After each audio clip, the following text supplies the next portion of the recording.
ஐயோ, பொய்யா பேசுறாங்கப்பா. சேலத்துல மும்மொழி கொள்கைக்கு ஆதரவாக பேசிய டுட்டோரியல் கல்லூரி ஆசிரியர் கைது செய்யப்பட்டதாக அந்த கைது நடவடிக்கை குறித்த செய்தி ஒண்ணு ஒரு பிரபல தனியார் செய்தி ஊடகத்துல வெளிவந்தது. அதை குறிப்பிட்டு சமூக வலைதளங்கள்ல மும்மொழி கொள்கைக்கு ஆதரவா பேசுவதால கைது செய்வீங்களா?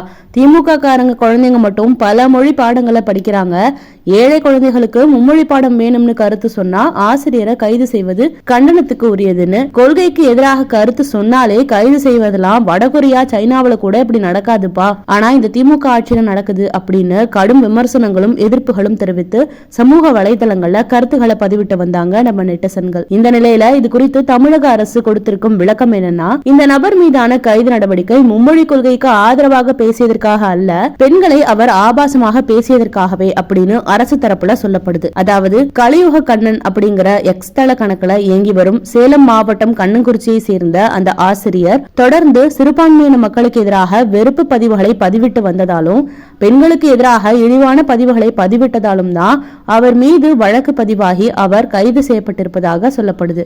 ஆனா மும்மொழி கொள்கைக்கு ஆதரவாக பதிவிட்டதால கைது செய்யப்பட்டதாக பொய்யான செய்திகள் திரித்து பரப்பப்பட்டு வருதுன்னு அரசு தனது தகவல் சரிபார்ப்பகத்தின் இணையதளத்துல விளக்கம் அளித்திருக்கு. அரசின் இந்த விளக்கத்துக்கு கூட சிலர் தங்களது விமர்சனங்களை வைத்துட்டு தான் இருக்காங்க. பெண்களை அவதூறாக பேசியதால இந்த கைது நடவடிக்கைனா, அப்போ பெண்களை தொடர்ந்து பொது மேடைகள்ல ஆபாசமாக பேசி வரும் திமுகவை சேர்ந்த சிவாஜி கிருஷ்ணமூர்த்தியை எப்போது கைது செய்வீங்கன்னு கேள்வி எழுப்புறாங்க நம்ம நெட்டிசன்கள். அவங்க செய்தி சரியோ இல்லையோ, மக்கள் அரசை பார்த்து கேட்கிற கேள்வி சரியாகத்தான் இருக்கு.